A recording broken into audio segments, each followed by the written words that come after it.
ભાવનગર શહેરથી પુણે ખાતે ઉપડતી સ્પાઇસજેટ ફ્લાઇટ આજ રોજ રદ થતા 85 મુસાફરો રજી ગયા હતા, જેને લઈને મુસાફરોએ એરપોર્ટ ખાતે હોબાળો મચાવ્યો હતો।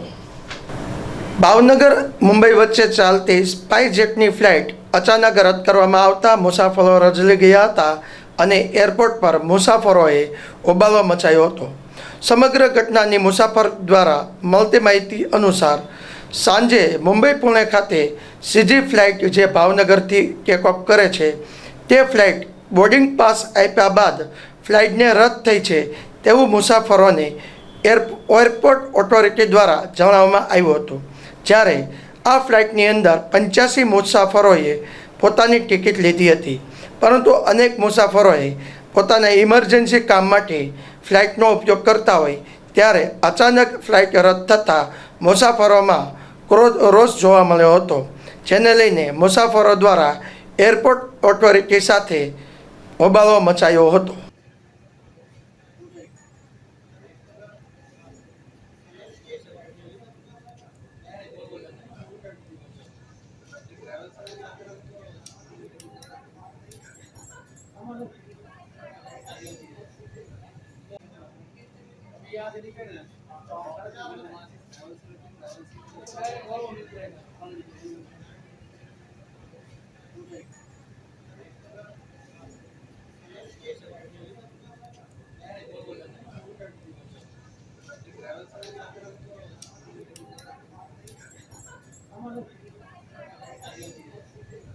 This is the first time we are traveling alone. अभी where are we going to go? What are we going to do? यहाँ पे कोई टाइप का provision they are not doing. हम लोग फ्लाइट डिले होने के लिए we are ready to wait, पर वो भी नहीं हो रहा है. So we don't understand what to do next. Spice jet से हाँ, मेरा नाम अमित सिंगला है। मेरी यहाँ भावनगर में कंपनी है, मैं टाटा मोटर्स में सप्लाई है। उसकी कल मीटिंग के लिए जा रहा था मैं कल, तो पहले 2 बार रिशेड्यूल हुई फ्लाइट और अभी कैंसिल हो गई। मेरी वहाँ सब होटल बुकिंग से कल रिटर्न फ्लाइट है और सारी इम्पोर्टेंट मीटिंग थी कंपनी की, सब कैंसिल हो गया। अभी कैसे करें बताओ? क्या आपको रद्द करने का, कैंसिल होने का कारण कोई प्रॉपर रीजन नहीं है। एंड टाइम में बोर्डिंग पास देने के बाद रद्द करती है इन्होंने, क्या इनकन्वीनियंस है। कोई रिस्पॉन्सिबिलिटी नहीं है, कोई जवाब नहीं दिया प्रॉपर। टेक्निकल रीजन बोल रहे हैं, टेक्निकल रीजन क्या होता है? पहला તમારું નામ? કુલદીપ પટેલ।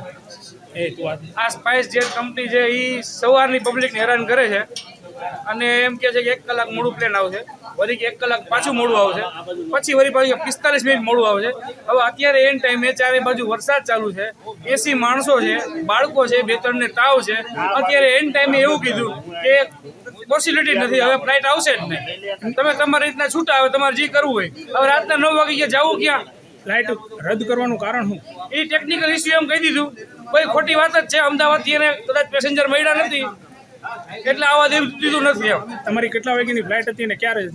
અમારી હતી 7:45, પછી 8:45 થાય, હવે કે કેન્સલ।